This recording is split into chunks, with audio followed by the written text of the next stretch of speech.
أعوذ بالله من الشيطان الرجيم. بسم الله الرحمن الرحيم. الحمد لله رب العالمين. اللهم صل على محمد وعلى آل محمد. اما بعد. رسول الله صلی الله علیه و سلم ویلی دی په کوم کور کې چې عکسونه وي او سپای وي هغو کور ته د رحمت ملایکې نه ورځي.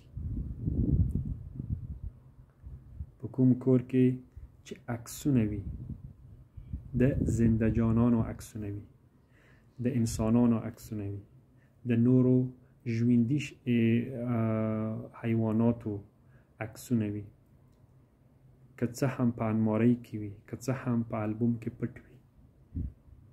رسول الله صلی الله علیه وسلم ویلی دي چې هغو کور ته د رحمت ملایکې نه ورځي